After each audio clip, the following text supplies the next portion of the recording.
Muito bem, boa noite a todos. Nós já somos 15 pessoas que vamos acompanhar a irmã Maria de Lourdes. Eu vou apresentar um pouquinho a irmã que vai falar conosco hoje. Ela me mandou aqui uma biografia bem assim, detalhada, maravilhosa. Nasceu em 1961, tá novinha. Dizer, entrou na congregação das Pequenas Irmãs da Divina Providência ainda com adolescente, né, 16 anos. Estudou filosofia aí na UFMG e fez a pós-graduada em ciência da religião na UEMG e teologia ali na FAGE, como nós. Também, e concluiu o mestrado em 2008, também na FAGE, né? É professora de teologia lá no Instituto Teológico São José, no Seminário de Mariana, desde 2010 e colabora com os estudos teológicos do SET, ou seja, da Faculdade Arquidiocesana de Mariana, de Dom Luciano Pedro Mendes de Almeida, e é assessora dos estudos bíblicos em paróquias e da Arquidiocese em BH e em outras paróquias. Ela publicou a dissertação dela na editora O Lutador, com o título Jesus na Sinagoga de Nazaré, Opção pelos Pobres. E já publicou 3 edições, né? Em 2014. E quem foi o orientador dela foi o Padre Comes, que está participando conosco lá do céu, de saudosa memória, né? Tem vários artigos publicados em revistas de estudos bíblicos e também que é da editora Rosa. A irmã hoje vai falar conosco no nosso colóquio nesse terceiro colóquio sobre Jesus Cristo, esperança jubilar dos pequenos e dos pobres, em Lucas 4, de 16 a 30. Nós organizamos o nosso encontro em 2 momentos. Primeiro, a irmã vai fazer a apresentação até por volta das 8 horas, 8h05 mais ou menos. E aí vamos ter um primeiro diálogo curtinho, cada um pode fazer a sua pergunta, e em seguida, quando for mais ou menos às 20h15 ou 20h20, a irmã faz a segunda parte, que já é a parte mais complexa, mais longa da apresentação dela, que vai até às 21 horas.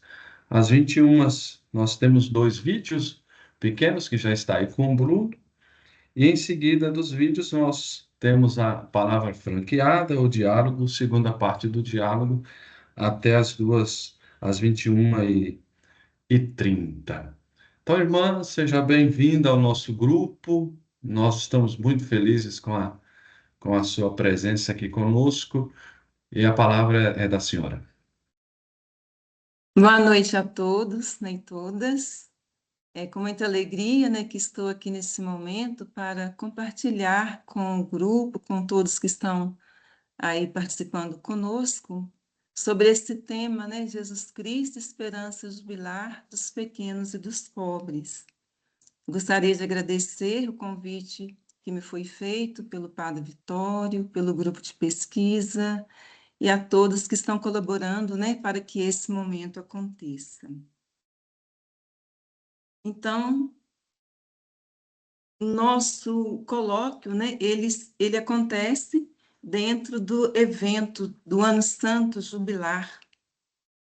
E na noite de 24 de dezembro de 2024, o Papa Francisco, saudosa memória, abriu a porta santa da Basílica São Pedro, marcando o início do Jubileu da Esperança. A seguir, em outras datas subsequentes, outras portas santas foram abertas, mas uma muito significativa foi a porta santa de um presídio, de uma penitenciária nos arredores de Roma, como sinal de esperança e de recomeço para os prisioneiros. Então, esse símbolo de abertura da Porta Santa, ele vem assim nos oferecer, né, esta oportunidade de aprofundarmos na experiência do amor de Deus, que desperta no coração a esperança segura da salvação em Cristo, única porta de salvação. Como o próprio Jesus afirmou, né? Eu sou a porta, quem entrar por mim será salvo. O símbolo do Jubileu 2025 representa a humanidade unida pela esperança com 4 figuras estilizadas que se abraçam, simbolizando a solidariedade entre os povos. A figura que está na frente agarra a cruz, que se inclina para acolher a humanidade e, em sua base, se transforma em âncora, representando a esperança que nos sustenta nas dificuldades da vida, mesmo em meio às incertezas representadas pelas ondas. O lema Peregrinos da Esperança reforça a jornada comunitária e dinâmica em direção à cruz. E a imagem, né, como um todo, então, sugere um caminho comunitário e dinâmico, onde o movimento crescente de todos leva à cruz, que acolhe a todos. Então, a nossa exposição, né, como já foi lembrada, ela terá 2 partes, precedidas de uma introdução e seguidas de uma conclusão. Na primeira parte, nós vamos ter, então, o tema Jesus, Palavra Viva e a peregrinação no Evangelho de Lucas. Na segunda parte, Jesus na Sinagoga de Nazaré, o ano de graça do Senhor.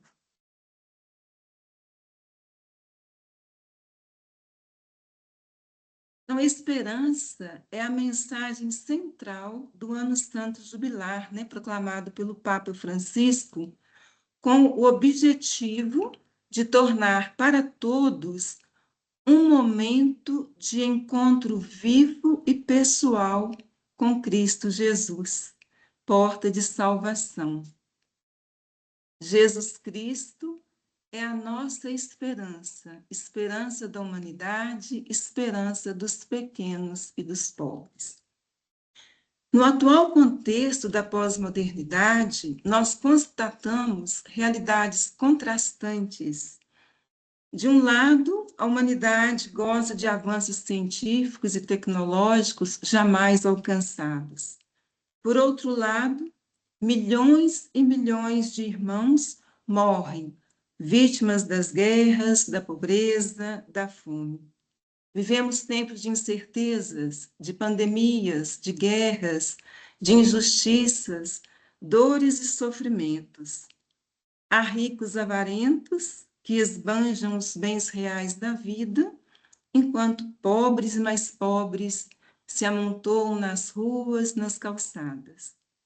Esse trágico contraste de nosso mundo atual é denunciado no Evangelho, por exemplo, na parábola do rico Epulão e do pobre Lázaro, onde o rico todos os dias dava banquetes suntuosos, vestia vestes finas, elegantes, e na sua porta, né, o pobre Lázaro ali, com o corpo coberto de feridas, sem ter quem o acudisse, a não ser os cachorros, né, que vinham lamber-lhe as feridas. Essa parábola contada por Jesus, por incrível que pareça, ela desmascara e denuncia a realidade do nosso mundo atual, um abismo sempre mais crescente entre ricos e pobres, entre o esbanjamento de uns diante da miséria de outros. Existe também um consenso de que a humanidade passa por uma profunda crise de valores, valores tradicionais como o respeito, a solidariedade, a honestidade têm sido substituídos por outros, como o materialismo, o consumismo, a busca de status. Porém, esses valores ou contravalores, né, essas buscas superficiais, elas não respondem ao desejo mais profundo que existe no coração humano. E essa situação, essa realidade, então, pela qual nós atravessamos, ela nos questiona e interpela a fé cristã a buscar sempre mais novas perspectivas para continuar dando e encontrando sentido para a vida humana. Daí surge esse questionamento. Há sinais de esperança para este mundo em crise? Então, nesse ano jubilar, a igreja nos convida, né, a nos tornarmos peregrinos de esperança, ou seja, pessoas que se dispõem a caminhar buscando o sentido mais profundo da vida, bebendo da fonte da palavra que sacia a nossa sede de paz, de amor, ao propiciar a oportunidade de uma comunhão mais profunda com Deus pela fé em Jesus Cristo. A esperança cristã não é uma esperança qualquer, mas é aquela que nasce do amor e funda-se no amor que brota do coração de Cristo, trespassado na cruz. O seu coração aberto precede-nos e espera-nos incondicionalmente, sem exigir qualquer pré-requisito para nos amar e oferecer a sua amizade. Ele amou-nos primeiro.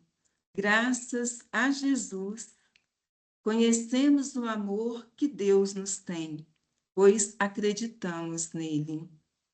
São Paulo, o apóstolo, nos lembra que a esperança não engana, porque o amor de Deus foi derramado em nossos corações pelo Espírito Santo que nos foi dado. De fato, o Espírito Santo, como brisa suave e perene, em meio às fortes tempestades do nosso tempo, continua conduzindo o povo de Deus no caminho da igreja ao encontro de Jesus.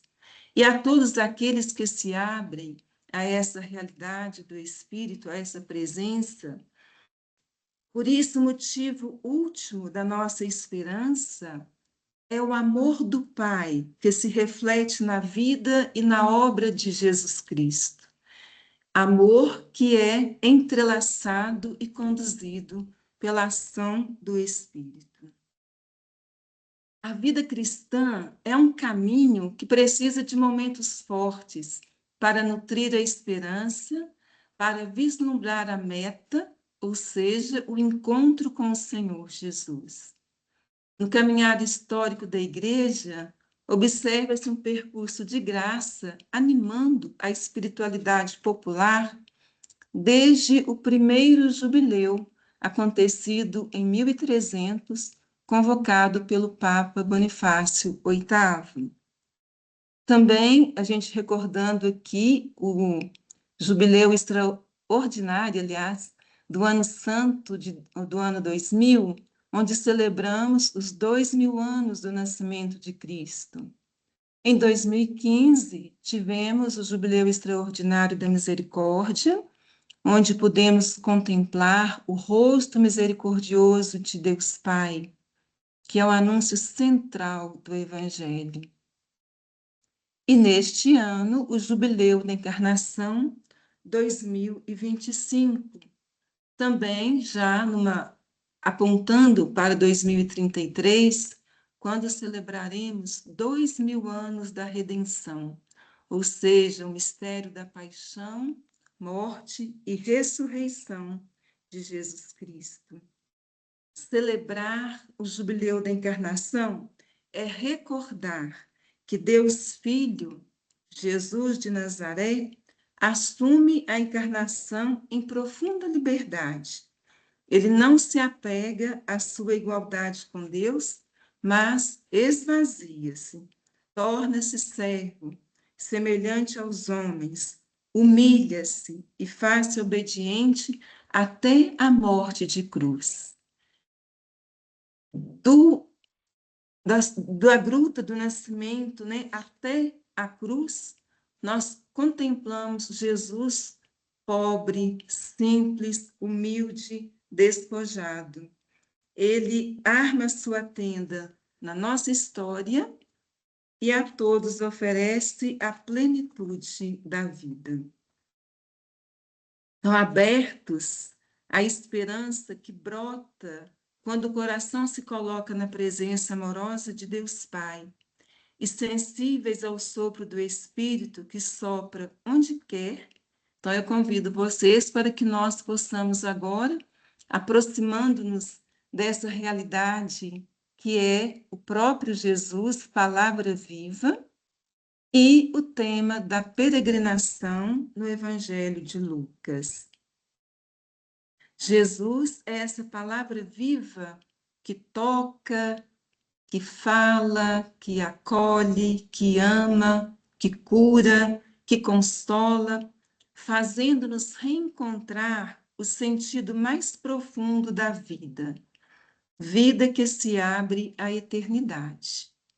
Nesse peregrinar, nós escolhemos como companheiro de viagem o evangelista Lucas, um homem de personalidade cativante, um escritor de grande talento, de alma delicada, sensível, mas, sobretudo, um homem de fé, um historiador sagrado, que escreve um evangelho a partir da tradição, para que o discípulo possa assegurar-se de sua fé, confirmá-la, revigorá-la.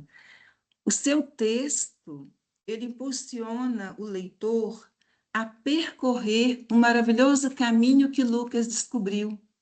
E nesse caminho encontrar-se, não com uma doutrina, com um mito, mas com a pessoa de Jesus de Nazaré. E neste encontro descobrir o agir de Deus. No evento jubilar, a peregrinação não pode ser um turismo, né, como às vezes acontece, né, um turismo religioso, mas é um elemento fundamental. Pôr-se a caminho é típico de quem está buscando sentido para a vida. E quando se caminha a pé, né, se tem a oportunidade de se redescobrir o valor do silêncio, o valor da contemplação, do esforço e da busca do essencial. E ao fazer assim a reflexão para esse estudo, a gente foi descobrindo no Evangelho de Lucas, Jesus realiza várias peregrinações. A partir da infância, que é o primeiro relato que Lucas nos traz, cumprindo assim a sua proposta de evangelização, de nos apresentar um texto ordenado, fiel à tradição, ele nos apresenta, na infância de Jesus, vários momentos de peregrinação. Assim, nós contemplamos na encarnação de Jesus, no coração de Maria, ao dar o seu sim, logo após essa vivência de Maria, ela vai até a casa de sua parenta Isabel. E nesse caminhar de Maria, ainda no ventre materno, Jesus peregrina pela região montanhosa, nos passos apressados de sua mãe, pois o amor tem pressa para servir. Jesus, então, inicia sua vida como um pequeno peregrino de amor. Um outro momento que vem logo a seguir, né? Nesse encontro de Maria com Isabel, Maria ali canta as maravilhas de Deus, juntamente com Isabel, na Magnífica, E o seu canto contrapõe novos valores às falsas situações humanas. Ser discípulo de Jesus, do jeito de Maria, é, então, uma oportunidade de nos buscar sempre a contemplação, a oração, o silêncio, o encantamento com o projeto de Deus. Também o nascimento de Jesus foi precedido por uma longa caminhada. A gente poderia dizer assim que foi uma peregrinação forçada, né, pelo decreto imperial de César Augusto, né, obrigando então Maria e José ao recenseamento. Lucas, que é uma pessoa sensível, de fé, ele mostra que até o domínio universal do imperador está subordinado ao projeto divino. Maria, então, dá a luz ao seu filho do outro lado, do lado de fora da sociedade do seu tempo, pois não havia lugar para os pobres, não havia lugar para o pobre Jesus nascer. Portanto, desde o primeiro instante de sua vida, Jesus, o Messias, se identifica e se solidariza com os pobres. Ao peregrinarem até Jerusalém para Jesus ser apresentado no templo, Maria e José encontram duas pessoas abençoadas, dois idosos, né? Simeão e Ana. E a família de Nazaré é então abençoada e ungida para a nova missão em Nazaré. Jesus vai crescer na espiritualidade nazarena e se tornará um sinal de contradição, um profeta dos novos tempos. Ele será chamado Nazareno. Maria tem a missão de evangelizar Jesus para que o coração dele seja sincronizado com o do Pai. Maria também é ungida, uma espada lhe atravessa a alma, e ela então é ungida para se tornar uma presença da providência de amor, a fim de aliviar a dor e os sofrimentos dos mais pobres e dos mais esquecidos. Ainda no final da infância de Jesus, ou melhor, na passagem, né, para a sua adolescência, juventude, Lucas relata a peregrinação da família de Nazaré a Jerusalém, onde iam todos os anos para a festa da Páscoa. Nesse episódio, as primeiras palavras de Jesus revelam que toda a sua missão decorre de sua relação filial com o Pai. Isto significa que a sua missão redentora provém do próprio mistério de Deus e da sua realização de sua vontade entre os homens. E aí nós temos no Evangelho de Lucas, depois do relato da infância, então partindo, né, para a vida pública de Jesus, e depois de 30 anos ele se torna, continua essa sua peregrinação como peregrino do reino. Ele vai aí realizar sua grande peregrinação missionária rumo a Jerusalém e a cruz. Isso é uma construção original do Evangelho de Lucas, onde ele ocupa aproximadamente 10 capítulos, né, para mostrar aí essa peregrinação missionária de Jesus. Enquanto caminha, Jesus é seguido pelos discípulos e por uma grande multidão. Aos discípulos, ele orienta, ensina as exigências do segmento. A multidão, ele interpela que faça uma opção por ele, pelo caminho de salvação. Antes da saída de Jesus da história humana, Lucas relata o encontro de Jesus ressuscitado e a sua peregrinação com os discípulos de Emaús, que, retornando de Jerusalém, estavam decepcionados, desanimados, sem rumo e sem esperança. Jesus se aproxima, caminha com eles, ilumina-lhes a vida pela palavra e devolve-lhes a esperança e a alegria pela experiência profunda de sua presença viva. Jesus Cristo continua a caminhar com a humanidade, solidarizando-se com seus problemas e suas lutas. Ele permanece presente no anúncio da palavra da Escritura e nas celebrações da Eucaristia, onde o pão repartido recorda o dom de sua vida e refontiza a partilha e a fraternidade que estão no cerne de seu projeto.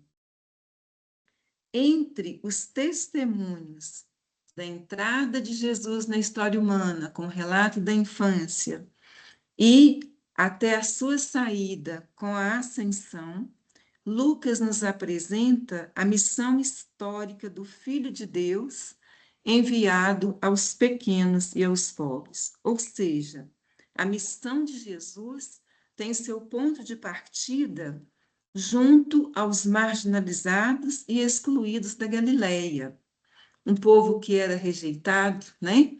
Quando se dizia, né, pode vir alguma coisa boa, né? Lá de Nazaré, da Galileia, né? Os seus discípulos lá. Jesus, então, segundo a teologia lucana, ele testemunha o amor incondicional de Deus a todos, mas a partir das vítimas da injustiça, da opressão e da exclusão. Então, aqui nós temos uma pequena pausa, né? Se alguém quiser aí manifestar um comentário, alguma pergunta, antes de entrarmos na segunda parte.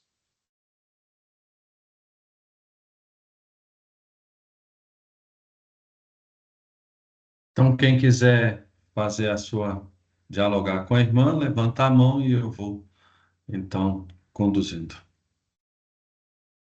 O professor Jaldemir, é sua. Eu estou ligando aqui no microfone.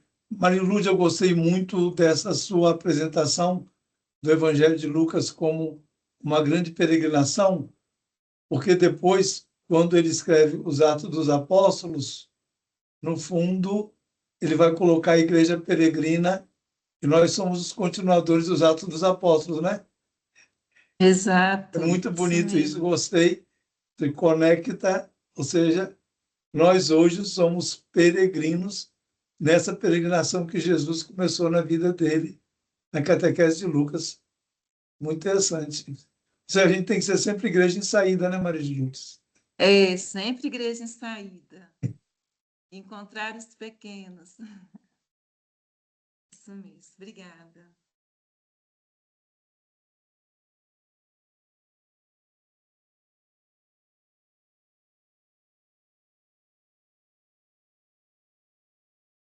Mais alguém?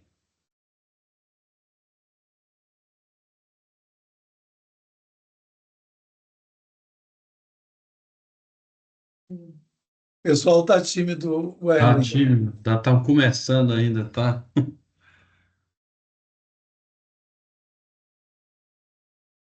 Então, então podemos prosseguir, né? Eu posso fazer uma pergunta, irmã?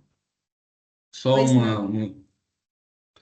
eu estava aqui recordando o Lucas 4 de Jesus na sinagoga, e eu queria perguntar assim, como que esta passagem revela a missão de Jesus em relação com os marginalizados, eh, os descartados mesmo da nossa sociedade, aquelas pessoas que não vão em nada, não vão na igreja, não vão nos grupos, estão mesmo, de fato, à margem da sociedade. E como nós poderíamos aplicar esta, esta mensagem de Jesus na nossa pastoral? Pois é, de fato, né? Tá aí o apelo, né? Porque a pregação de Jesus foi bem diferente, assim, vamos dizer, do que hoje a gente poderia dizer para quem está dentro da religião, né? Dentro da instituição tão clericalizada. Jesus, ele, vamos dizer assim, está aberto a todos, independente de estar dentro de uma religião, né? E ele tem essa sensibilidade de perceber os mais sofridos, como você usou a expressão, os descartados, né? Os mais vulneráveis. Ele vai ao encontro destes para trazê-los para o centro, para a vida. Então, depende muito dessa nossa abertura, né, de coração e buscarmos, né, ir ao encontro desses pequenos.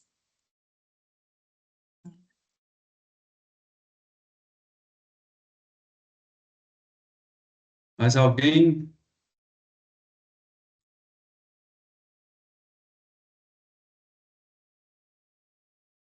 eu acho que no início do nosso colóquio, não falei que ele é promovido pelo nosso grupo de pesquisa, a Bíblia em Liturgia Cristã da FAGE.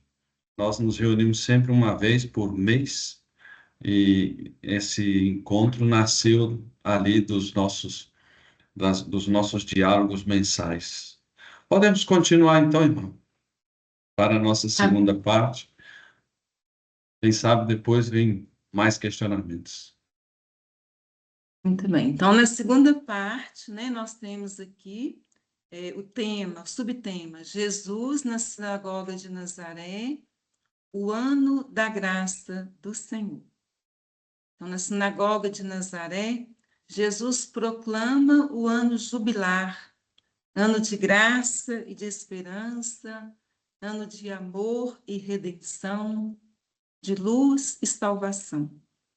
A pregação em Nazaré, ela é fundamental para a compreensão da boa nova e da missão libertadora de Jesus, cujos primeiros destinatários são os pobres, entendidos como representantes de todos os excluídos.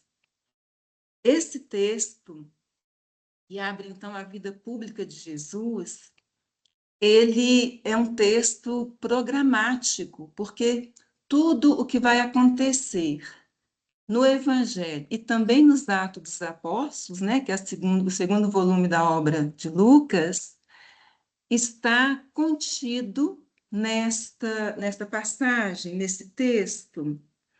E aqui chama atenção para esses destinatários, né, os pobres.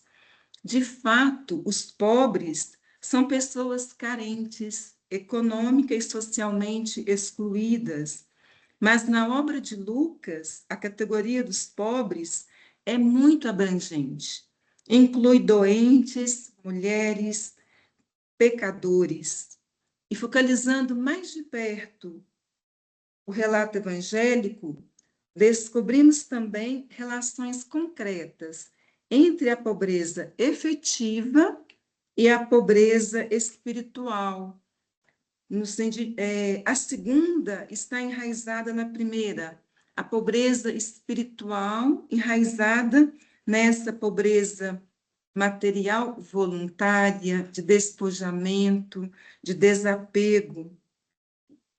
Essa pobreza evangélica, na sua profundeza última, revela grande humildade e, por conseguinte, uma sincera e abertura, confiança em Deus.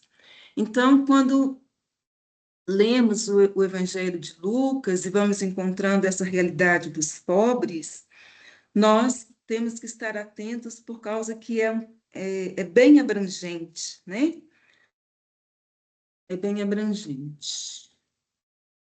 Então, temos aí presos, cegos, oprimidos, estrangeiros, famintos, infelizes, odiados, rejeitados, insultados, coxos, leprosos, surdos e inclusive mortos. Os pequenos, os humildes, no meio dos quais ele mesmo nasceu. Nós vamos agora adentrando, então, no texto de Jesus aí na sinagoga de Nazaré. Nós vamos passar agora para a leitura do texto, Lucas 4, 16 a 30. Jesus foi a Nazaré, onde fora criado, e, segundo o seu costume, entrou em dia de sábado na sinagoga e levantou-se para fazer a leitura.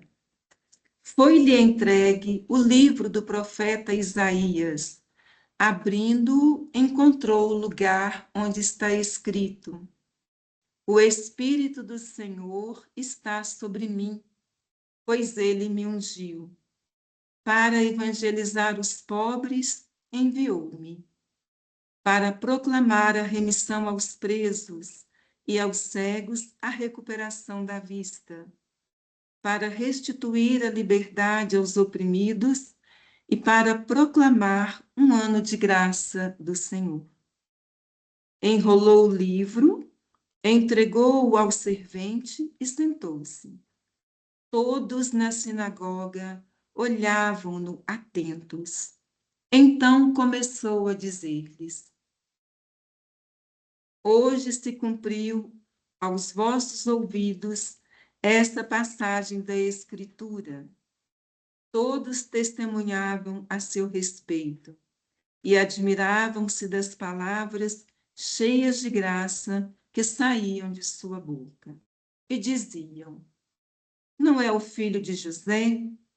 Ele, porém, disse: Certamente irei citar-me o provérbio: Médico, cura-te a ti mesmo. Tudo o que ouvimos dizer que fizeste em Cafarnaum, faze-o também aqui em tua pátria. Mas em seguida acrescentou: Em verdade vos digo que nenhum profeta é bem recebido em sua pátria. De fato, eu vos digo que havia em Israel muitas viúvas nos dias de Elias, quando por 3 anos e 6 meses o céu permaneceu fechado e uma grande fome devastou toda a região.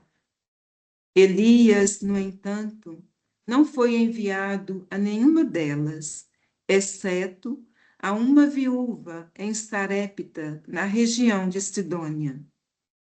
Havia igualmente muitos leprosos em Israel no tempo do profeta Eliseu. Todavia, nenhum deles foi purificado, a não ser o sírio Naamã. Diante dessas palavras, todos na sinagoga se enfureceram e, levantando-se, expulsaram-no para fora da cidade e o conduziram até um cimo da colina, sobre o qual a cidade estava construída, com a intenção de precipitá-lo de lá. Ele, porém, passando pelo meio deles, prosseguia o seu caminho. Então, nesta passagem, onde nós temos aí um momento, vamos dizer assim, de encontro, de culto, né, num dia de sábado, onde se fazia a leitura de um salmo, algum trecho da Torá e alguns trechos do livro de algum profeta. E aqui nós temos o próprio Jesus que escolhe, né, alguns trechos do livro de Isaías e comenta. E nesse movimento nós vamos ter aí a reação da Assembleia, né? Uns aprovam, ficam admirados, encantados, né, com essas palavras de sabedoria que saem da boca deste jovem carpinteiro, tão simples, tão pobre, né, ficam admirados. Outros têm dúvidas, né, não sabem se realmente quem é esse Jesus, né? Conhece ele a família, questionam. E outros têm uma reação tão forte que se enfurece, expulsam Jesus e querem até eliminá-lo. O que não é possível é ficar indiferente.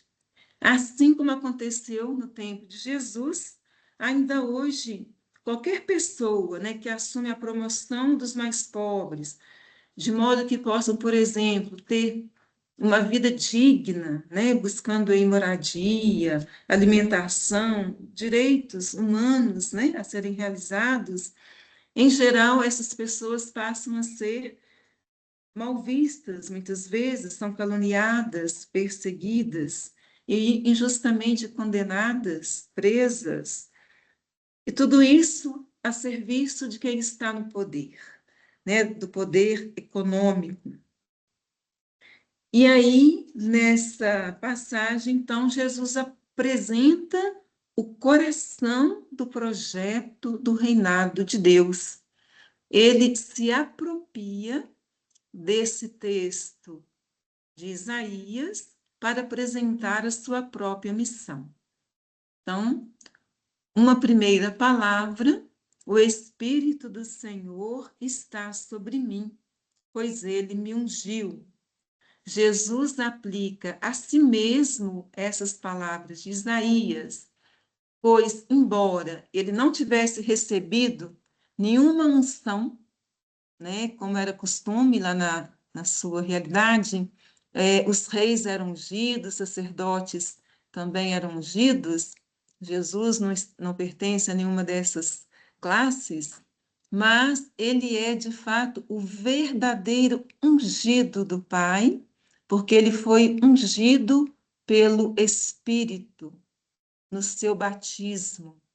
Então, ele apropriando, né, dessas palavras de Isaías, ele vai apresentar aí a sua missão. E os próprios discípulos de Jesus e as comunidades cristãs também reconheceram em Jesus um profeta.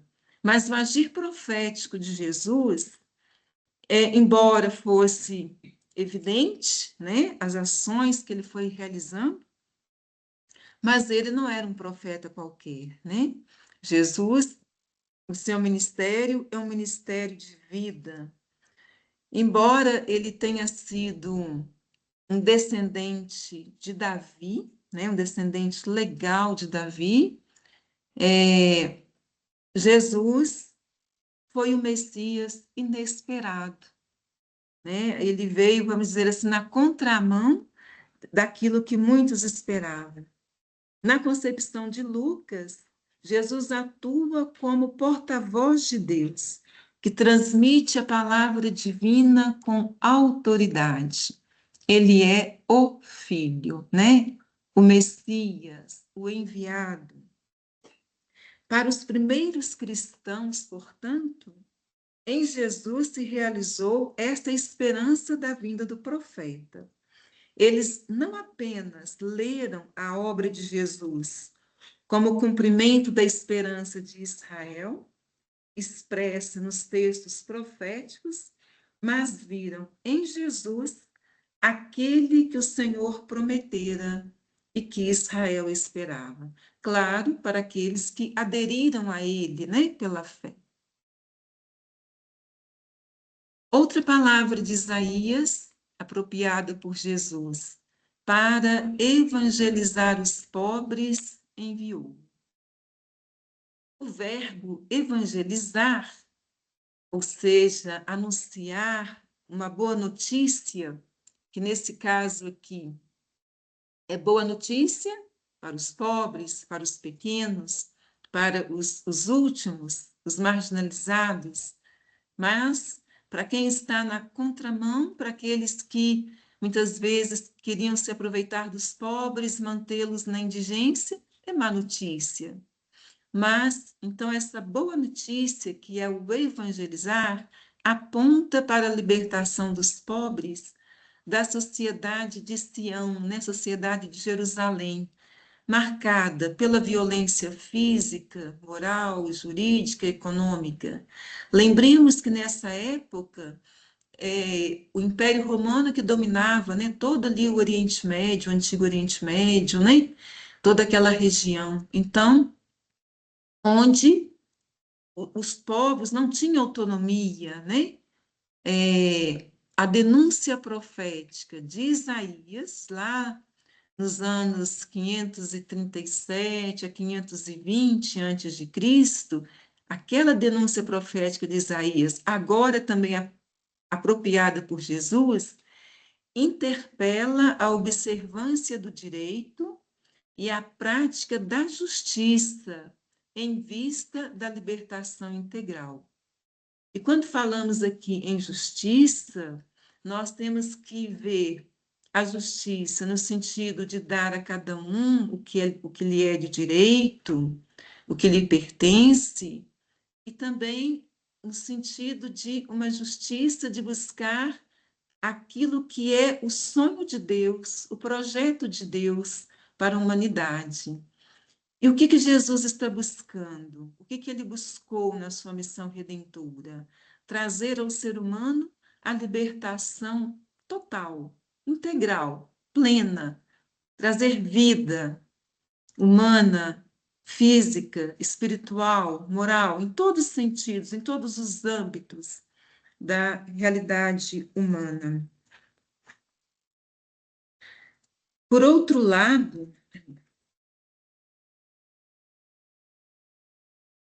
o que foi anunciado pelo terceiro Isaías se cumpre em Jesus.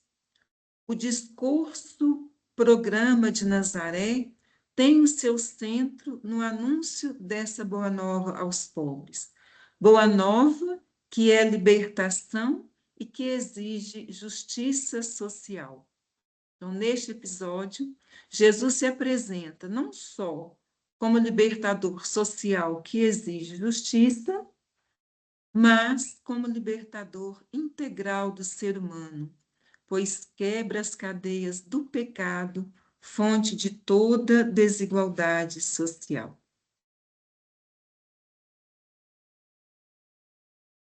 Proclamar a libertação aos presos. Isto é anunciar também uma boa notícia para os pobres. Por um lado, é a libertação de quem sobrevive em condições subhumanas nos presídios. Se olharmos a realidade de hoje, de muitos dos nossos presídios, ou a grande maioria, o que encontraremos? Celas com infiltrações, banheiros que não funcionam, ambientes mofados, superlotados, comida estragada, violência física, jejum forçado por longas horas, restrição à água. É uma situação que clama aos céus e onde a grande maioria está em consequência de uma sociedade desigual, injusta e de exclusão. Os cativos e presos indicam uma categoria sociopolítica. No judaísmo, em geral, quem era preso, né, era privado da liberdade, os mais pobres, que muitas vezes não conseguiam pagar as suas dívidas ou perdiam nos tribunais, apesar que a lei proibia a exploração ou escravidão do israelita pobre. E no tempo de Jesus, a maioria das pessoas que se encontravam nos presídios, nas prisões, era por motivos políticos, porque eram reféns do Estado, não resistiam contra a opressão, aliás, resistiam contra a opressão do Império Romano.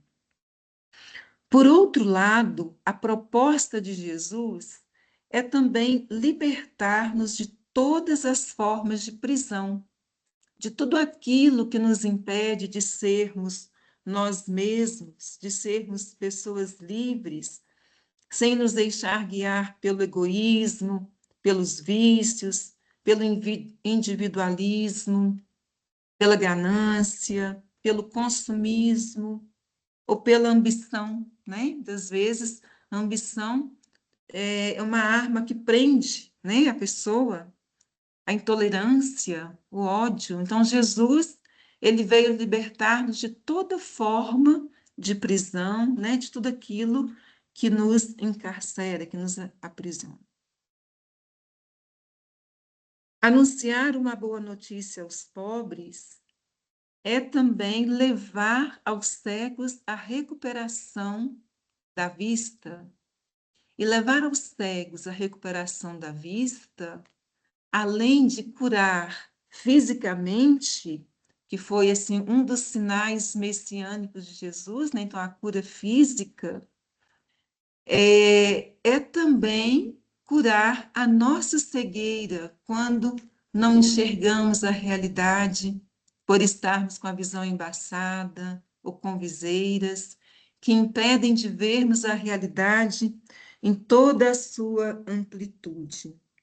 É curar a nossa cegueira quando não vemos com nossos próprios olhos o irmão que sofre, a pessoa que necessita de ajuda, quando também não pensamos com a nossa própria mente. Muitas vezes somos manipulados, enganados, né? Às vezes a própria mídia, ou quando não escutamos com nossos próprios ouvidos. E por isso mesmo não dizemos a nossa própria palavra, mas vamos reproduzindo ideias, pensamentos que dominam a nossa sociedade. Então, essa cura da vista, ela é tanto física quanto a cura também interior. Dar liberdade aos oprimidos. Hoje nós constatamos novas formas de escravidões, né? Seja diante da opressão social, mental, econômica, psicológica, política, afetiva ou religiosa. Dar liberdade aos oprimidos é a busca por uma liberdade espiritual em Cristo, bem como a ação concreta e eficaz para a libertação das pessoas de todas as formas de cativeiro e opressão.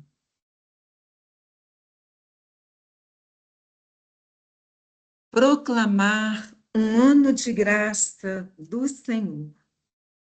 A proclamação do ano de graça do Senhor tem, no Evangelho de Lucas, uma conotação claramente social e econômica, além de seu enraizamento espiritual, ou seja, o ano favorável, o tempo oportuno em que Deus está disposto a perdoar o seu povo. A proclamação do ano de graça do Senhor reforça a dimensão social da atuação de Jesus. Jesus faz coincidir ano de graça com a sua própria missão, né? Então, todo o tempo da vida de Jesus foi um tempo de graça, o tempo que Deus visitou o seu povo, né? Cumprindo a promessa de salvação, oferecendo oportunidades para conversão. O anúncio da Boa Nova para os pobres tem uma correlação com o tema do dom oferecido aos estrangeiros. E, nesse mesmo relato que ouvimos, logo após essa reação dos ouvintes de Jesus, Lucas trouxe ali exemplo de 2 estrangeiros que não faziam parte, então, do povo judeu, que é o povo escolhido, mas que estavam abertos à ação de Deus, né? A viúva em Sarepta de Sidônia, com o profeta Elias, que vai ali acolher o profeta na sua pobreza e nada vai lhe faltar. E o Naamã, sírio, no tempo de Eliseu também, que foi um agraciado, foi curado, embora existissem tantos leprosos em Israel, esse estrangeiro foi curado. Então, trazendo esses exemplos aí, nós fazemos essa ligação com esses pobres, que são prioritários no Evangelho, e essa abertura a todos os outros, no caso aqui, os estrangeiros, ou seja, a universalidade da salvação, né? A salvação é para todos. Os pobres representam todos os excluídos. Eles simbolizam todos os que não pertencem ao povo escolhido. Então, é para todos, né? Não há limites, não há nada que possa impedir a participação, a acolhida aí da salvação para todos. Após proclamar, né, essas palavras do profeta Isaías, então o próprio Jesus ele pronuncia: hoje está cumprida esta escritura nos vossos ouvidos. Jesus não só proclama, mas ele realiza essa profecia.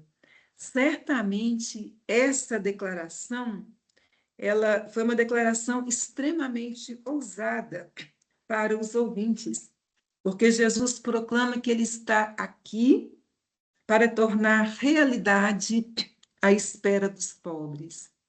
E ele faz com que essa sua ação, né, esses seus benefícios messiânicos que ele vai, então,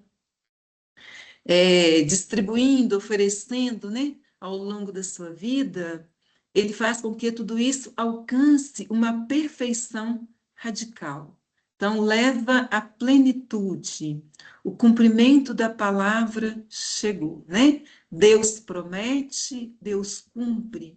E Deus é eterno presente.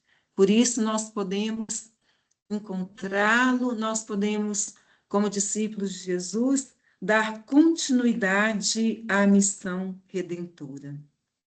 O que move Jesus? Né? O que o torna diferente? O que o leva a misturar-se com os mendigos e pecadores?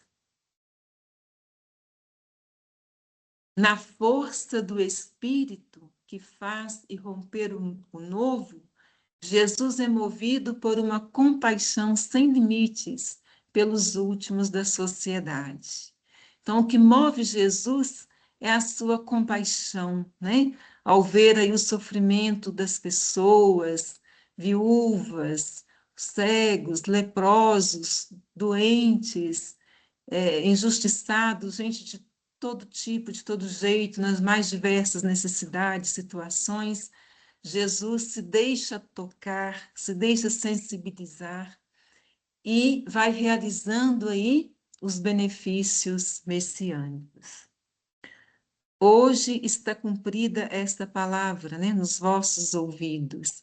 Esse hoje da salvação, ele perpassa o Evangelho de Lucas.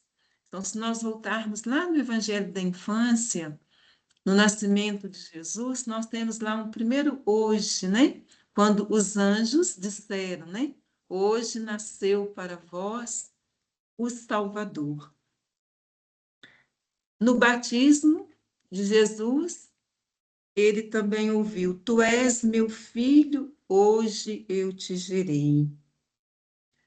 Na cura do paralítico, as pessoas ficaram ali maravilhadas, encantadas e disseram: hoje vimos coisas maravilhosas. Aí na sinagoga de Nazaré, acabamos de pronunciar, mas também lá quase no final do Evangelho, quando Jesus vai na casa de Zaqueu, ele vai dizer, né, lá no finalzinho do relato: hoje a salvação entrou nessa casa. E lá na cruz, Já no final da sua vida terrestre, até o ladrão recebe de Jesus uma palavra consoladora: hoje mesmo estarás comigo no paraíso. Então, esse hoje da salvação, ele continua se atualizando para todos aqueles que se abrem a esse mistério de salvação.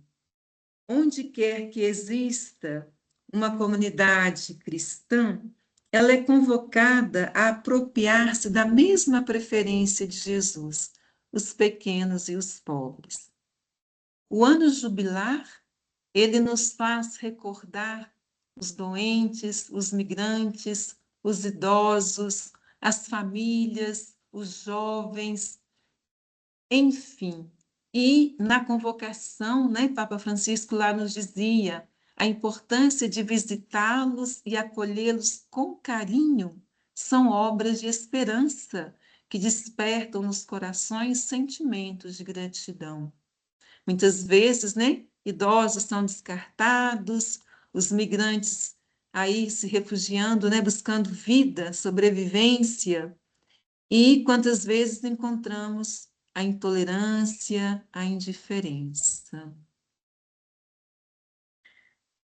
Caminhando aqui para a nossa conclusão, então nós concluímos, né, que a missão profética de Jesus é uma missão em âmbito universal. Jesus é o ungido e o enviado de Deus para levar a boa nova da salvação a todos. Ninguém fica de fora. Como nos recorda o Papa Leão, a opção preferencial de Deus pelos pobres nunca diz respeito a um exclusivismo ou a uma discriminação em relação a outros grupos, que em Deus seria impossível.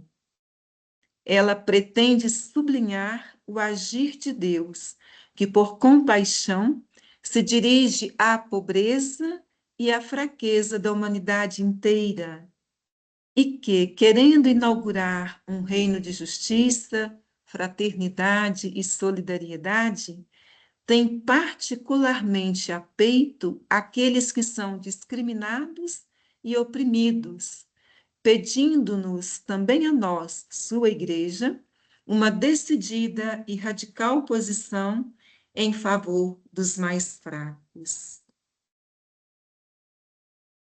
Lembremos também as palavras de Papa Francisco: a Igreja deve sair de si mesma. Para onde?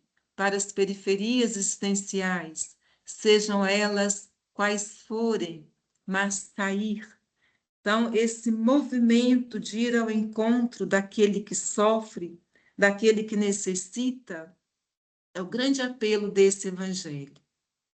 Ao anunciar a boa nova do reino, Jesus traz esperança aos pobres.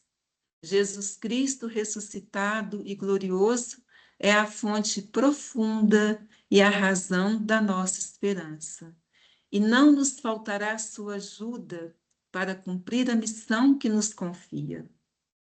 A esperança que nós aqui somos chamados é muito maior do que qualquer sofrimento que possamos passar.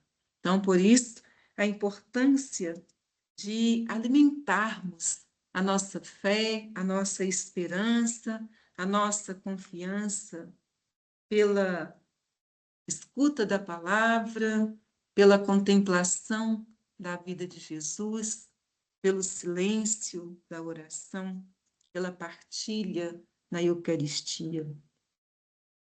É preciso fazer a opção pela esperança, assumir o presente do mundo, da Igreja, do próprio ser, em sua realidade, sofrendo naquilo que ainda não é e transformando no quanto possível.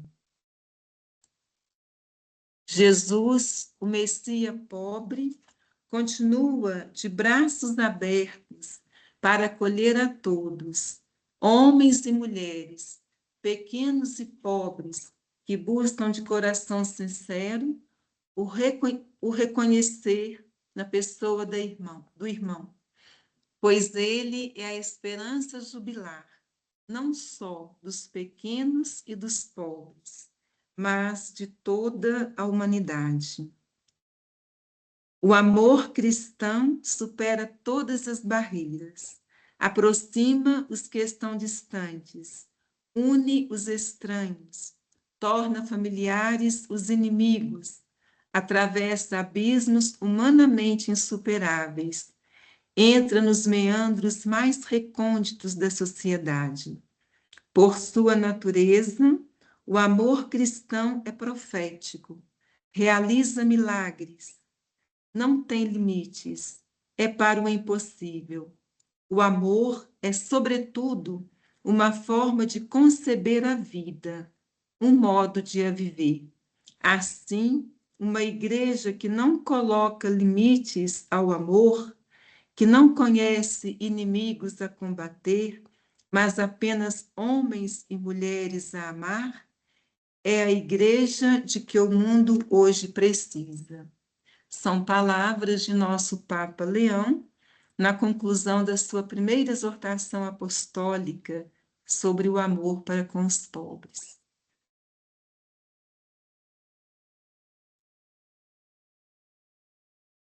Então, agora a gente vai ver 2 vídeos curtos, concluindo aqui a nossa fala.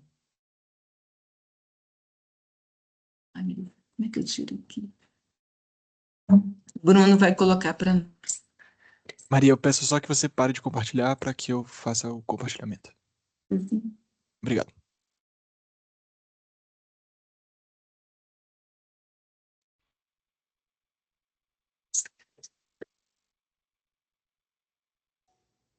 Eu sou o padre Juquinha, assessor da pastoral carcerária da região Mariana Leste, da Arquidiocese Mariana, e o nosso trabalho é fundamentado no amor aos excluídas da sociedade, em especial os esquecidos da sociedade, conforme relatava o Dom Antônio Possamay, bispo emérito de Paraná, em Rondônia. E nesse jubileu de esperança, nossa pastoral carcerária trazíamos também uma grande esperança no coração, que é viver no mundo sem prisões, pois essa questão de cadeia e prisão não é para ser humano.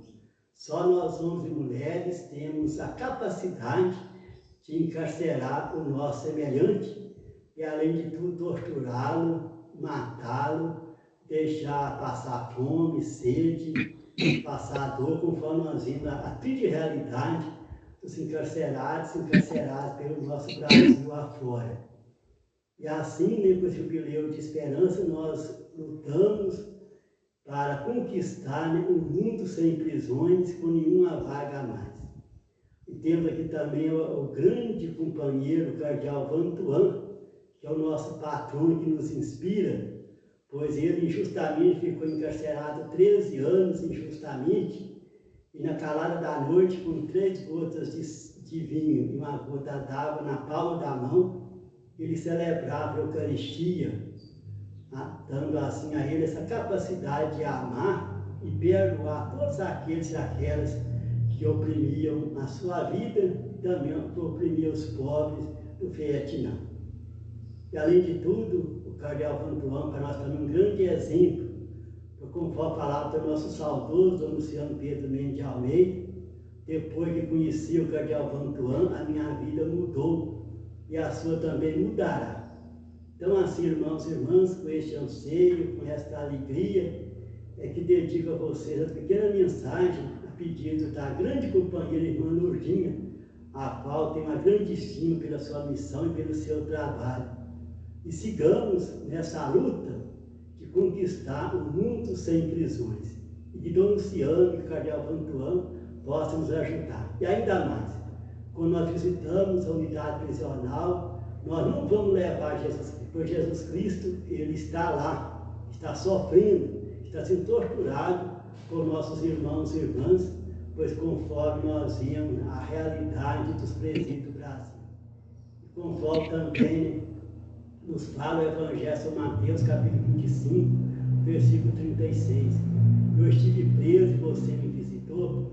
Então nós, ao visitarmos uma unidade prisional, nós visitamos Jesus Cristo, e visitando Jesus Cristo, nós visitamos nossos irmãos e irmãs encarcerados e encarceradas. E por isso nós trazemos essa grande luta pelo resgate da dignidade do ser humano. Se o Estado prendeu e tem a obrigação de ressocializar, de deixar os nossos irmãos e irmãs, ao sair da unidade prisional, melhor do que lá no campo. Então essa é a nossa luta, de conquistar, de lutar por um mundo sem prisões, e que nós, vivendo o Evangelho, sonhando com Jesus Cristo que veio, para que todos tenham vida e vida em plenitude, deixo aqui esse meu apelo, e também que este sonho seja um sonho de todos nós, conforme falava para o nosso querido Helder Câmara. Sonho de se sonhar só é somente um sonho, mas quando sonhamos juntos, em mutirão, em comunidade, já é a realidade acontecendo entre nós. Nesse jubileu de esperança, nós estamos lutando para concretizar esse sonho de Jesus, que é também o sonho de cada um, daqueles e daquelas que vivem a fé e o compromisso com os invisíveis da sociedade. Pois estive preso e você me visitou, e com isso gostaríamos de expressar esse todo o nosso amor, toda a nossa dedicação em servir esses irmãos e irmãs com amor, com carinho e ternura, deixando aqui esta reflexão. E, sobretudo, por um mundo sem prisões, nenhuma vaga mais. Por um mundo sem prisões, nenhuma vaga mais. Por um mundo sem prisões e nenhuma vaga mais. Que Deus abençoe, e a todos vocês, nosso muito obrigado, em especial à irmã Lourdinha, pela consideração e também pelo grande agradecimento e honra que tenho a ela pelo trabalho realizado aqui no seminário da nossa arquidiocese aqui em Mariana. Nosso muito obrigado, contem conosco, se algum dia, se vocês quiserem fazer parte da pastoral carcerária, serão muito bem-vindos e vindas, pois falava também o nosso querido Luciano Mendes Almeida. Quem visita o encarcerado, quem luta pelos encarcerados, tem 99% da salvação garantida. Este é o caminho. Lutemos juntos e conquistemos aqui e agora um mundo sem prisões. Nosso muito obrigado, que Van Tuan, Dom Luciano, Dom Helder Câmara, Dom Antônio Passamay, Dom Maci Greque, Dom Herve, Dom Maci, possam abençoar, estendo esse abraço com todos os marchos da caminhada. Nosso muito obrigado, e contem sempre as nossas orações e a nossa presença. Muito obrigado a todos e todas.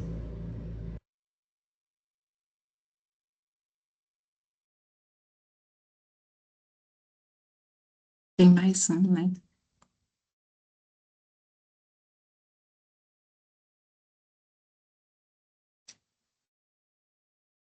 Tô abrindo ele aqui, só um segundinho. Sim.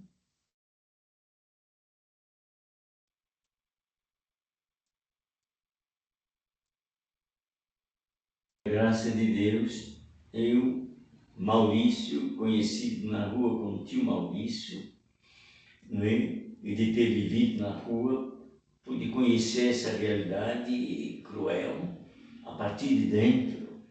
E isto me permitiu, como um discípulo de Jesus, de ter um olhar mais apurado sobre a rua.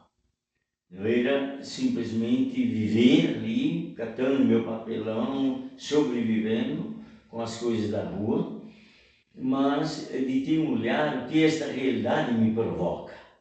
Né? Tanta violência, tanta negligência, tanta omissão por parte daqueles que, por competência, deviam ter um olhar mais aberto para essa realidade.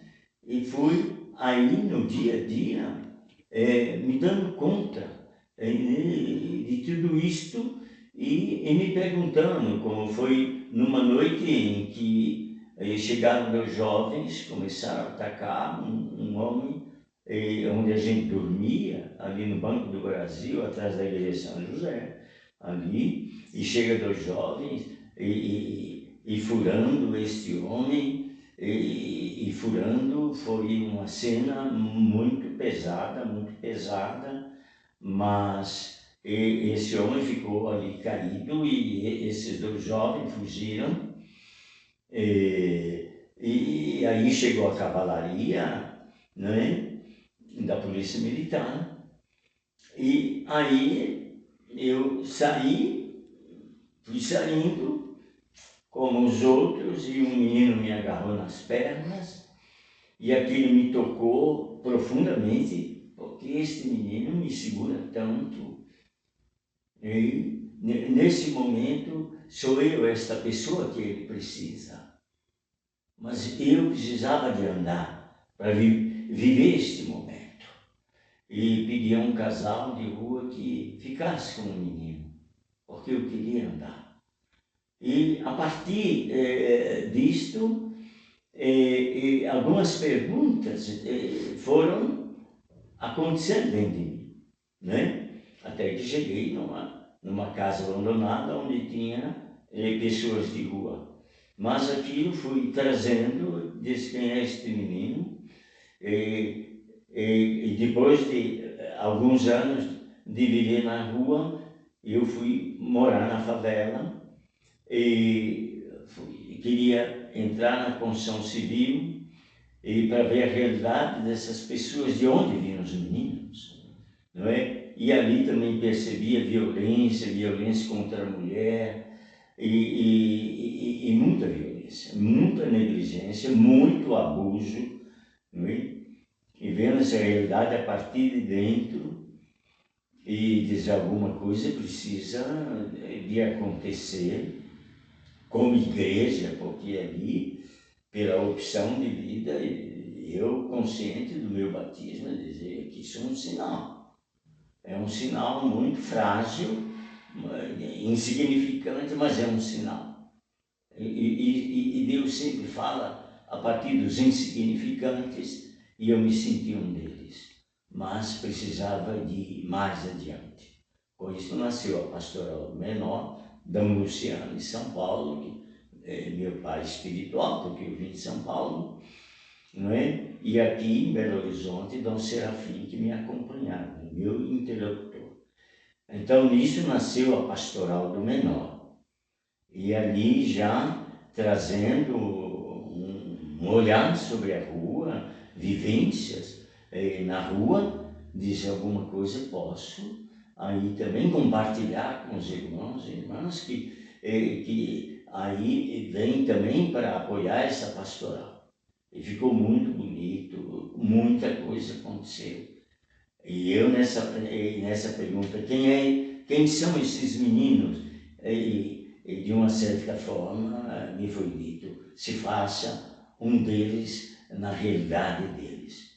E isso veio como um alimento para mim, viver toda essa realidade da rua, mas aí já a partir da Pastoral do Menor.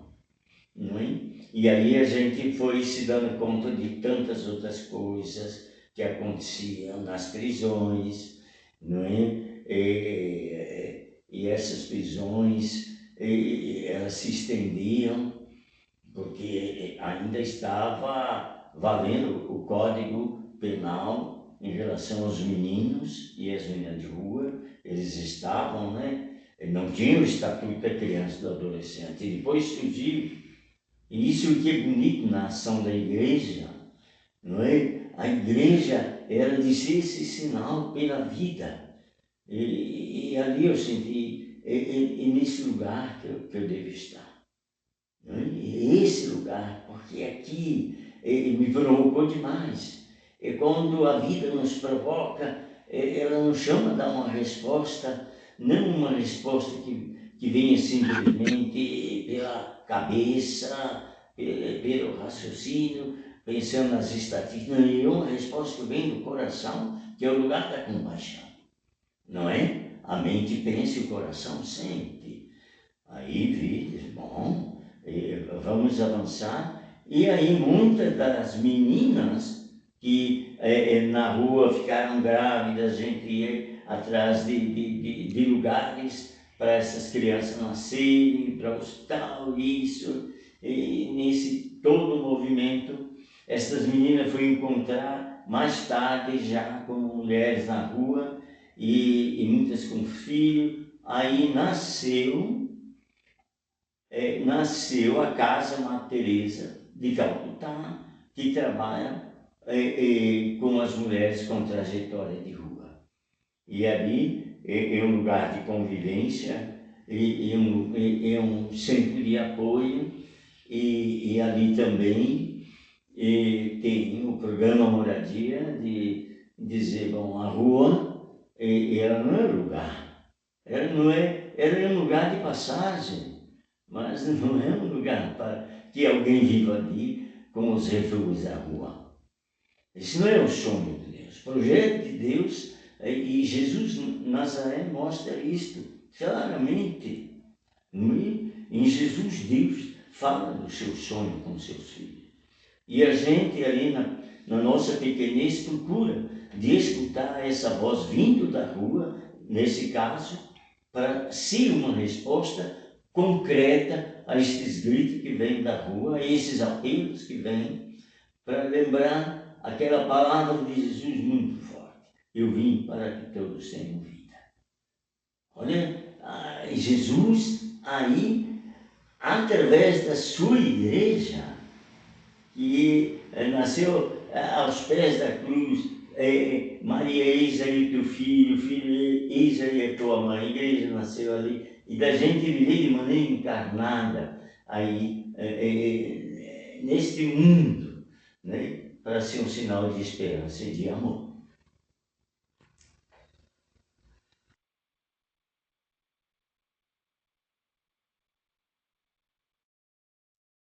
Tivemos, então, esse testemunho, né? Esses dois testemunhos, né? De Maurício, aqui em Belo Horizonte, e o padre Juquinha, na cidade de Sem Peixe, né? Mas pela pastoral carcerária da Arquidiocese de Mariana. Uma última palavra. A esperança nasce da fé na morte e ressurreição de Jesus, o crucificado, ressuscitado. É uma esperança incompreensível para a racionalidade dominante, para a lógica do poder, porém, não é uma esperança irracional. Possui uma racionalidade, uma razão de ser, uma lógica diferente.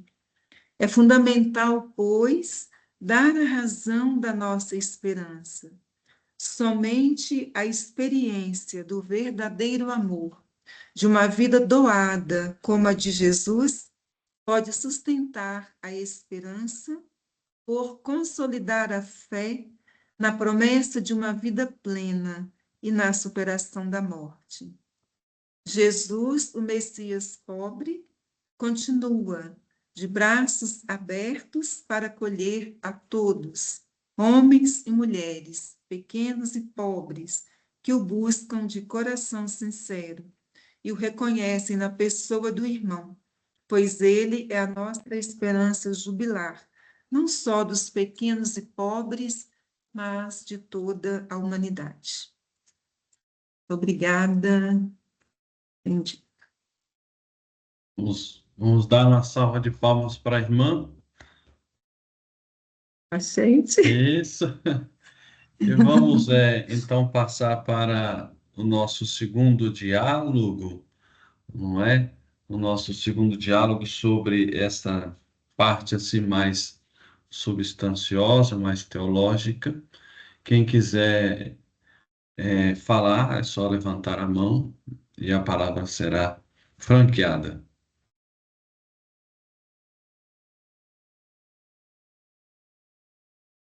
Vamos lá, para Vitório. Lourdinha, irmã Lourdinha, o seguinte, quer dizer, isso que você falou assim é tão claro que não tem como não ver isso no Evangelho, né? Agora, por que nossa igreja insiste em caminhar na contramão? Claro, a gente tem esse testemunho maravilhoso do padre Juquinha, testemunho maravilhoso do tio Maurício, mas por que a nossa igreja inclusive as cúpulas, né, bispos e padres, insistem em caminhar exatamente na contramão disso que Jesus apresentou com tanta clareza. Onde é que você vê a raiz dessa tendência nossa, Maria de Lourdes? Assim. Ah, eu acho que é o próprio fechamento, assim, egoísmo, não querer ver, né? Não querer se comprometer, porque como o senhor disse, né? Realmente o evangelho é muito claro, né? Não resta dúvida quando Jesus apresenta, assim, essa opção que ele fez, essa preferência que Deus tem, e ao mesmo tempo é para todos, né? Então, eu, eu não tenho nem assim, nem sei dizer realmente, mas acho que é o próprio fechamento, o próprio egoísmo, não querer sair da sua zona de conforto, né? Buscar apenas a vida mais superficialmente, né? Eu vejo um pouco assim. Mas esse pessoal se considera discípulo de Jesus, se diz cristão, vai na missa, comunga, tem a cruz no pescoço. Como que Pois junta como que junta é essas duas coisas, Maria de Lourdes? complicado, né? Pois é. De nome, né? Não basta ser cristão só de nome, né? Discípulo de nome. Márcia, Márcia Andréa, Boa noite. Irmã, a senhora foi falando aí, eu fui refletindo aqui, pensando, né? E eu queria perguntar uma coisa.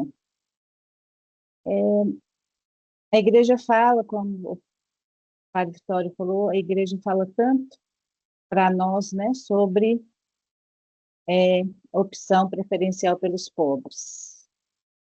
E a gente vê que nós precisamos dar uma resposta, né, a esse chamado de Jesus, né? E nós somos chamados a amar, a socorrer e a evangelizar os pobres. Como que nós poderíamos, como igreja, articular, sermos mais articulados nessa questão mesmo de uma ajuda mais efetiva, né? Uma ajuda mais ativa. A gente muitas vezes vê muito, a gente, cada comunidade, cada congregação, cada área da igreja, fazendo coisas separadas, né? Se a gente não se unisse, a força não ia ser maior, a ajuda não ia ser maior, né? Por que que existe tanta separação dentro da igreja, sabe? A gente vai percebendo assim, um faz de um lado, outro faz de outro, mas a gente vê que não tem aquela unidade para estarmos mais juntos, né? Diante desse socorrer, né? Diante de dar essa resposta, né? Que Deus espera de nós. Como que a senhora acha? Como que a senhora pensa, assim, que poderia ser uma forma mais eficaz da gente se comprometer mesmo e dar essa resposta, né? Que Deus tanto espera de nós. Obrigada, Márcia, pela sua colocação, né? É um desafio. Agora, nada começa grande. Eu penso que onde a gente está, se a gente consegue unir, né, com pessoas, com cristãos, né, que estão aí na mesma direção, que querem fazer algo, né, pelo próximo, né, no sentido de comprometer para mudar a realidade, promover a vida. Então, eu penso que é possível, a partir sempre de onde estamos, a gente, dentro das nossas possibilidades, fazer o que está ao nosso alcance, né? Às vezes o gesto é pequeno, é simples, mas é melhor do que não fazer nada, né? Então, e daí é que cresce. Por exemplo, quando eu escuto o testemunho do Maurício, né, já há muitos anos nessa trajetória com as pessoas, uma coisa vai levando a outra, né? Um compromisso, um passo dado ajuda a concretizar outros, né? Porque se a gente esperar que tenha algo grande para a gente interagir, né? Se integrar para fazer o bem, a vida passa e a gente não consegue, né? Realmente é difícil, é difícil. Mas eu acredito que, na medida do possível, né? Onde a gente puder atuar, onde puder servir, engajando com outros que buscam, né, na mesma direção, é possível. Eu vejo assim. Muito obrigada, irmã. A irmã Mônica. Irmã Lourdinha, viva Jesus! Bom, Maria, bom, só uma colocação também, como estava falando também da questão dos pobres de hoje, e a Márcia também estava colocando essa colocação da onde começar. Eu acho que hoje talvez a gente tenha uma visão na pós-pandemia, né, que tudo é impossível, porque todo mundo a maioria gerou depressão, gerou ansiedade e não sabe por onde começar, porque aí abriu-se muitos leques, né? Nós precisamos socorrer, nós precisamos ser uma igreja em saída, mas, por exemplo, nós tivemos pouco tempo aí os imigrantes nos nossos aeroportos, e muitos nem se importaram que muitos passaram dias lá sem comer, né? E depois se atentaram que tinha alguém ali, né? Então, alguém tinha que começar. Então, se a gente parar para pensar que não, se o outro fazer, eu vou fazer também, a gente não vai fazer nada. E muitas vezes, quando nós vamos fazer alguma ação que ela seja boa, às vezes, como a nossa irmã colocou, né? Às vezes há uma dificuldade. Jesus também, quando tinha que fazer algum tipo de obra, ele tinha que se fazer de surdo de muitas pessoas que o criticavam, né? E então, nós temos que começar pelo nosso próprio bairro. Se eu sei que aqui, no meu bairro, por exemplo, aqui nessa obra onde eu moro, os parentes dos nossos acolhidos passam por necessidade, eu já posso começar por aqui, né? É onde eu estou. E isso que me chama a atenção também pela questão dos imigrantes, que, por exemplo, muitos ficaram no Brasil, né? Esperando passagem, talvez, para os Estados Unidos, para uma vida melhor, e ficaram lá tempos e tempos e pessoas passando e passando e, né, ninguém fez nada. E ao mesmo tempo, nós também somos, né, esses migrantes, né, que vai e às vezes a gente não presta atenção aonde nós estamos, né, ou até mesmo pela correria. Então, assim, esse ressignificar também e colocar essa esperança, nós temos que colocar na nossa cabeça que nós mesmos, né, somos a esperança viva. Porque se nós não colocarmos isso na nossa cabeça, nós também não vamos transmitir só aos outros, né? Então, eu achei a colocação da irmã Lourdinha muito, como sempre, excelente, né? Mas, assim, a gente tem que lembrar que nós temos que ser o primeiro ponto, né? Eu começo por mim e depois os outros vêm também, né? Aqueles que acharem também que deve fazer. ok, irmã Mônica, obrigada, né? Isso mesmo. Mais alguém? Vamos lá, gente. Irmã, eu tenho aqui uma questão que eu fiquei pensando, na verdade são duas. Existe profeta hoje, não é? Existe profeta, eu vi os testemunhos e fiquei pensando, se existe, como nós podemos identificá-los, e qual o papel deles, né, na sociedade, na igreja, nas comunidades, não é? Nas comunidades.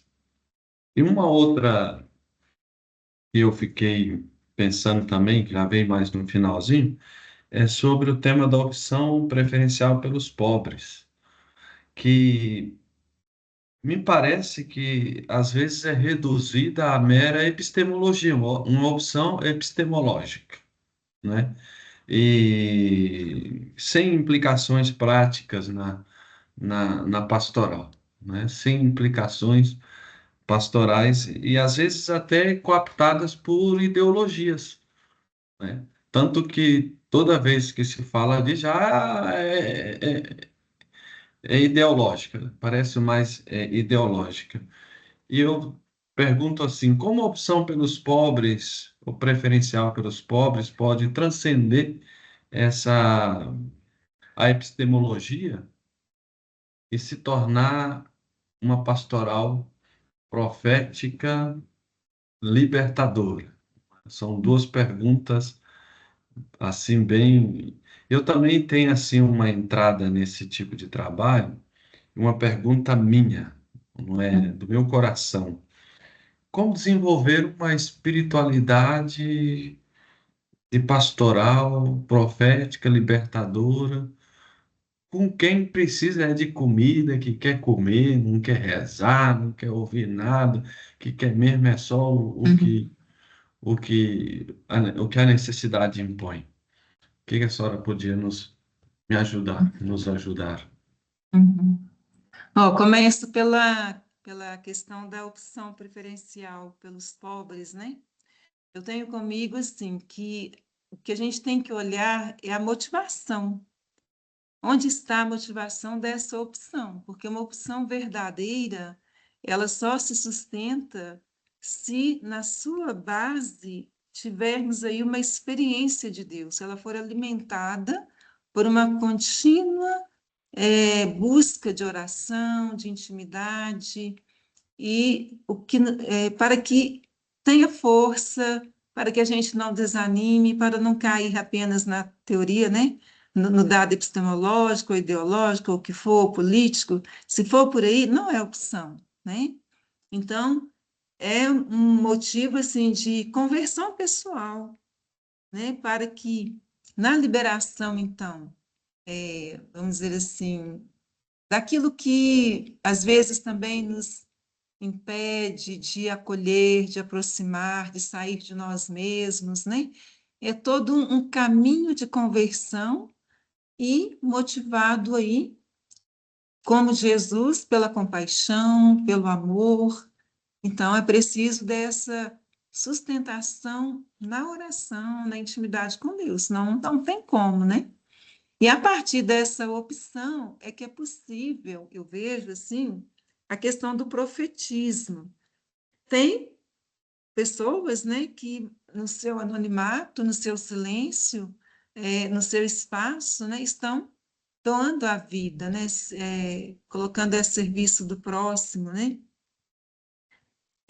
Porém, é uma exigência contínua também de, de fidelidade, né, de coerência, né, para que realmente a pessoa seja, né, esse profeta, às vezes, muitas vezes aí não aparece, outras vezes, quando aparece, são perseguidos, são caluniados, mas tem pessoas, né, que estão aí na linha de frente, doando a vida, né, dando testemunho nessa entrega aí para os mais pobres, né? Agora, para desenvolver a espiritualidade,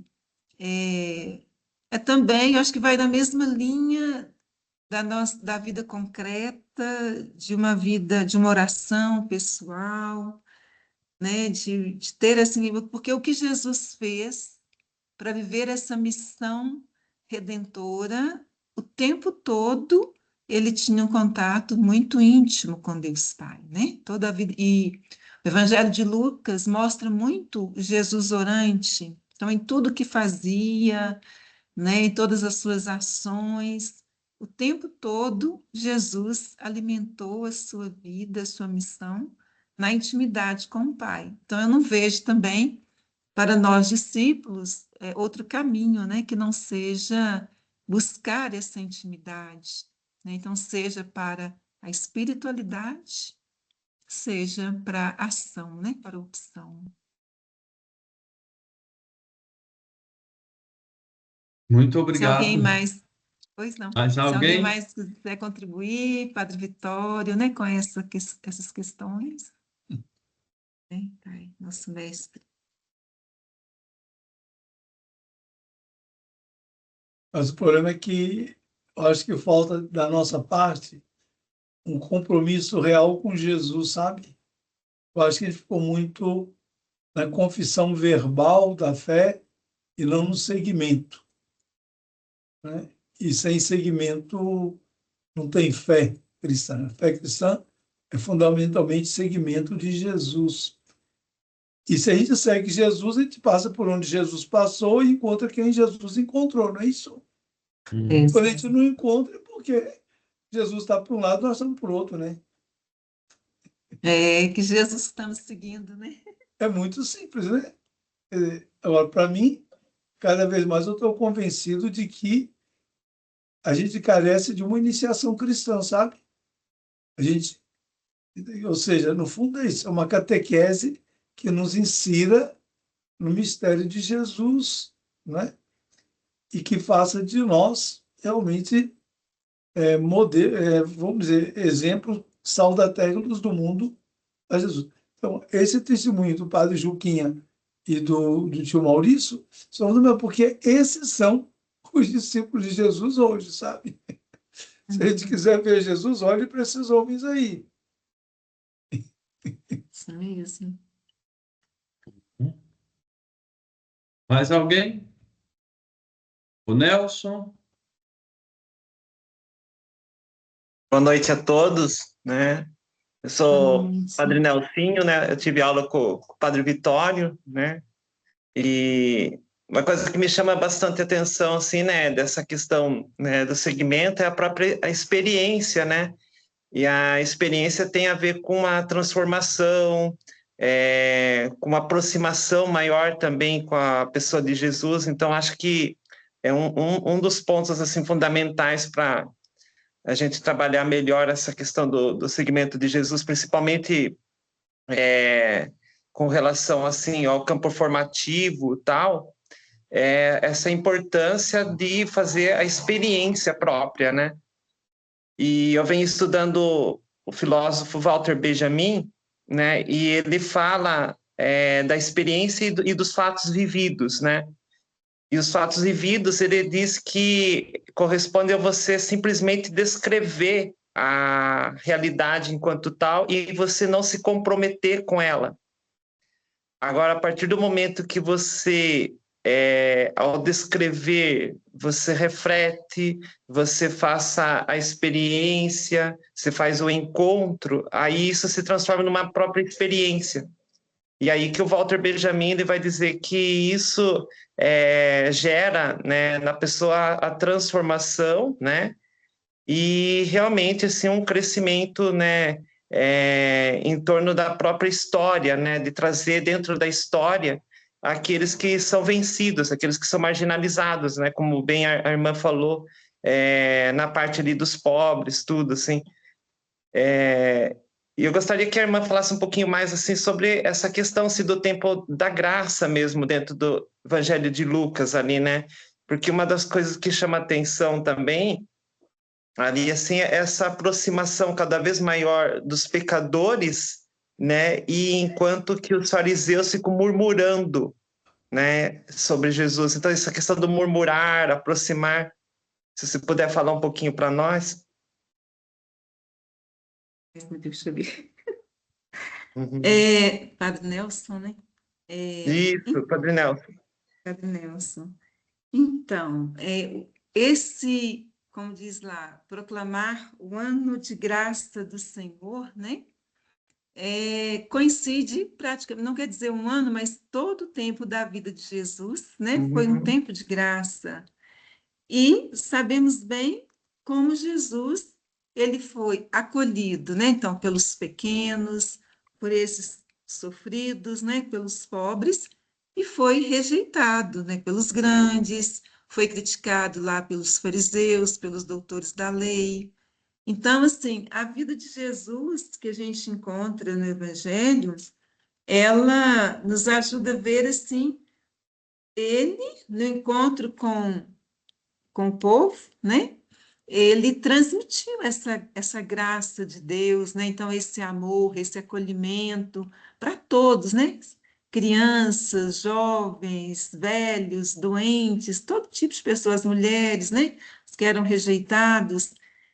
Então, é esse contato pessoal, né? De dar aquilo que a pessoa estava necessitando, né? Se era cego, então devolveu a vista, né? Se estava, vamos dizer, angustiado, né? Perdeu o filho, devolveu. Então, de acordo com a necessidade, Jesus foi atendendo a essas necessidades, né? Foi indo ao encontro dessas pessoas, né? Trazendo para elas vida nova, né? A vontade de viver, né? De participar, ser reintegrada na comunidade, né? Na sociedade. Então, foi a missão mesmo do dia a dia, né, perdoando, né, acolhendo lá os pecadores, né, públicos, né, os cobradores de impostos, as prostitutas, não fazendo distinção de espécie alguma.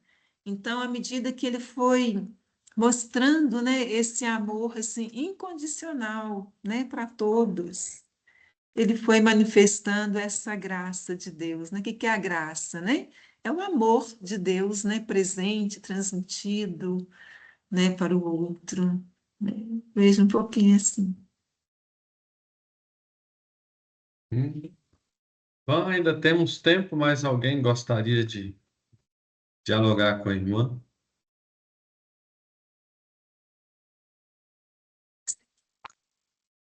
Não? Eu vou ver coisa aqui, minha filha. O que A é isso? Mércia. Nossa, sabe? Jesus. Irmã, Sim. pensaram sobre o tema da escuta, não é? Que geralmente a gente encontra com pessoas em situações extremas, eles falam muito. Eu tenho essa experiência de encontrar semanalmente, quase todas as semanas, com pessoas em situação de rua. Eles falam muito, não é? São muitas necessidades. E às vezes falam tanto que a gente não consegue ouvir, não consegue entender, porque são muitas as necessidades. Se você encontrar 1.000 pessoas, 1.000 soluções é diferente. Uhum. Na visão, na experiência da senhora, que postura a gente poderia desenvolver na pastoral de escuta de pessoas em situações extremas, não é? Em situações de grande necessidade? Porque ouvir gente que te incensa é muito fácil, né? Às vezes até, mas ouvir gente que às vezes até te xinga, até te agride, não é? Nem quer, porque você não pode atendê-lo naquilo que ele quer, ou como ele quer, né? Como que se poderia, na sua experiência, desenvolver algo assim? Uhum. A questão da escuta, né? Ela exige muito da gente, da pessoa, né? Ter essa sensibilidade para poder colocar-se no lugar do outro, sentir, né, a dor que o outro está sentindo, para acolher realmente e transmitir aí esse amor, né? Porque muitas vezes, se o outro está numa situação tão extrema, muitas vezes a gente nem consegue, não tem nada a fazer a não ser realmente escutar e acolher, né? De tal maneira que o outro se sinta acolhido, se sinta amado. E é desafiante, porque se ele espera uma resposta e a gente não tem a resposta, a gente não tem a solução, então é complicado, é difícil, mas eu vejo que, eu penso, né, que realmente é nesse exercício de acolhida que a gente vai podendo assim encontrar o caminho, né? O que fazer, como ajudar, né? É na experiência concreta. porque, como você disse, se forem 1000 pessoas, serão 1000 situações diversas. Cada pessoa é única, né? Cada situação, né? Cada questão é individual, é diferente, é pessoal. Então, exige muito do estado de espírito, né? De quem escuta, né? Do momento, da situação, daquilo que se pode oferecer, no sentido de acolher, né? Porque não é dar coisas que vai resolver, né? Mas, à medida que o outro se sente acolhido e amado, a vida muda, né? Conversava hoje com a tia Maurícia, a gente recordava um período que estivemos juntos na pastoral com os meninos e meninas de rua, e muito feliz, assim, ouvindo dele que permaneceu ainda, permanece, vamos dizer assim, né? Nessa pastoral, nessa missão, ver, assim, que crianças que tinham assim, uma situação tão complicada, né? Que já nasceram em situação de rua, e os pais depois faleceram, mas saber que essas pessoas, essas crianças, esses jovens, né, estão hoje numa situação melhor que a dos pais, no sentido de encontrar mesmo sentido para a vida, de estar buscando aí estudo, trabalho. Então, é gratificante. E lá, o que que a gente fazia? Era só mesmo acolher, acolher, né? Não tinha muito o que fazer no sentido concreto de responder a todas as necessidades, mas a presença para o outro, quando o outro se sente acolhido e amado, ele mesmo vai buscar, né, a sua vida, a realização pessoal, né, vai buscar uma vida digna. Então, é muito importante a acolhida, a escuta, né? Porque às vezes é a única forma de o outro experimentar que é amado, né? Que é importante para alguém, que a vida dele importa para alguém.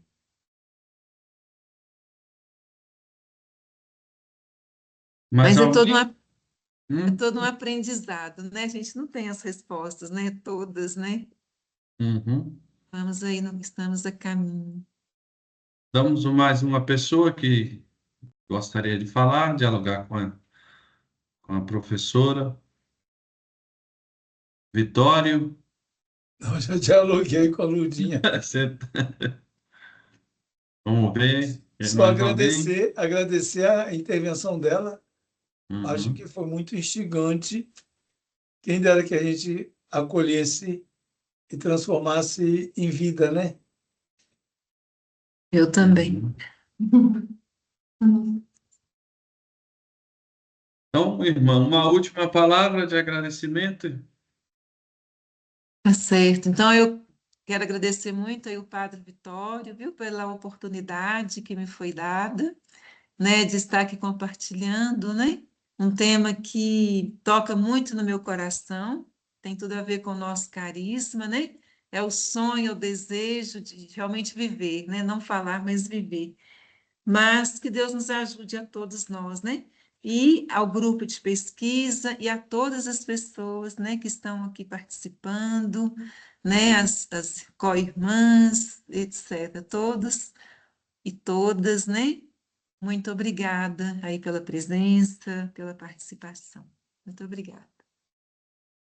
No nosso grupo de pesquisa, né, Bíblia em Leitura Cristã, nesse terceiro colóquio já que estamos todos os anos, agradecemos muito a colaboração da senhora, que foi muito frutuosa, instigante, e dentro do contexto do Jubileu da Esperança que nós estamos vivendo. É importante encontrarmos pessoas que mostram que a fé é vida, né? A fé é vida. Muito obrigado a todos que participaram conosco, não é? Gostaria de falar o nome de todos, mas obrigado ao Bruno, que nos, nos assessorou, ao nosso coordenador, Padre Vitório, e, sobretudo, à irmã Maria de Lourdes, e uma boa noite a todos. Boa noite, obrigada. Obrigado, boa noite, pessoal. Boa noite, Bruno. Obrigado, Bruno. Boa noite, Obrigada, madre. Bruno. Viu, irmã? Irmã, Obrigada. acho que eu vou convidar a senhora para vir aqui na nossa paróquia falar conosco. Ah, é? Olha, onde é Na essa nossa, paróquia? aqui em Birité, né? Oh, que Na nossa bacana. pastoral aqui, social, tem um grupo grande, Ó, irei com muito prazer.